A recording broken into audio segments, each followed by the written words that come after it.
some more on the Talmud of Immanuel, and now at the part where he's getting into human commandments. So he's having a conversation with the people in charge of the church, the Pharisees, and the Pharisee says to him, "Why do your disciples disregard the statute of the elders?" And Jesus says back, "Why do you violate the laws of creation but following your statutes?" So he's saying that you guys have these commandments, and I don't know if these commandments were given by God or if they misinterpreted and created their own commandments, and he's saying they follow that but not creation law.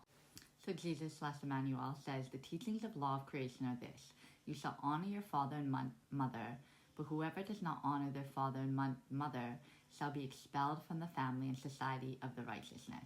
So earlier we were talking about that there was a parable that he was saying that basically go against your mother and father. And I was saying that it was because if they don't follow the laws of creation, then you can't abide by what they're saying.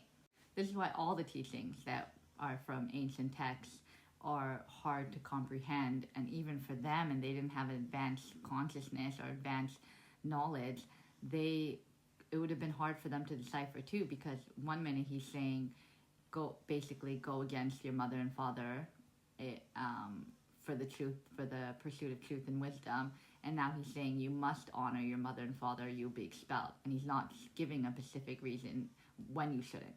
So again, he's talking about the Pharisees. They serve their cult in vain because they teach such falsified and untruthful teachings which are no more than man-made laws. So he's saying that they created the laws. They're not creation laws or God's laws. They've created their own laws and have said that it was God's laws. And that could be true because they're either misinterpreting the message or we have lightness and dark. So we don't know sometimes what message we're getting, whether it's from lightness or dark. So we only begin to understand what the truth is and what messages we're getting from creation when we tap more into our intuition and we sit in silence and we do all these things that Jesus basically did. Or if we go up into the light that he went to, where they took him up and they taught him exactly what creation laws were, what God's laws were. He had advanced consciousness because he was given that advanced consciousness through his DNA and through the teachings that he received. And all plants that do not live according to the laws of creation will dry up and rot. So even plants that we think are just there in existence for oxygen, they have their own advanced language. They communicate with each other through the roots, and they also have eyes basically to see everything that's going on. They're constantly observing everything that's going on.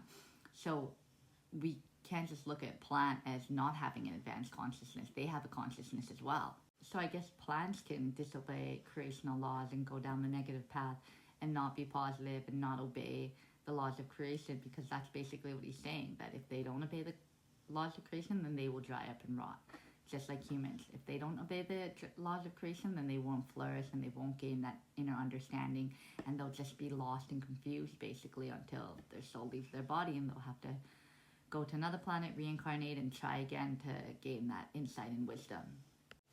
All parables and speeches have a spiritual meaning and are therefore about the spiritual life of humans.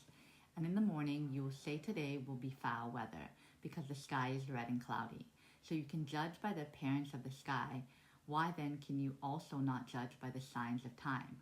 The wicked and unfaithful generations is seeking a sign. No sign shall be given to it except the sign of Jonah, who disappeared alive into the belly of a fish and emerged alive again into the light. So when he's saying that we can judge by the weather, like when we see something with our own eyes, then we say, okay, yeah, the weather's going to be rainy today because we see the clouds and the gray clouds coming in. But he's saying that the signs of time, what happened in history, we cannot see, we cannot believe that, hey, this is going to happen in the future, or this has already happened, so we should believe it. He's saying that we question the past because we haven't seen it with our own eyes. And he's saying that this generation, and I guess future generations, are not living by creational laws or God's law. They're living by the man-made laws that they made up. So they will not see signs of creation because they're not living on that pursuit of abiding by creation and digging deeper for truth and knowledge and what creational laws are. So there will be no signs. And that's why he said Jonah is the only sign, because that was in history and that's what they should believe in the past. So it's like trust those signs so that you understand, so that you're able to receive signs yourself. Because if you're not trusting the past, the signs that the Creator or God, let's say, has given, then how can He show you more signs if you don't even trust the ones that He's already given in the past?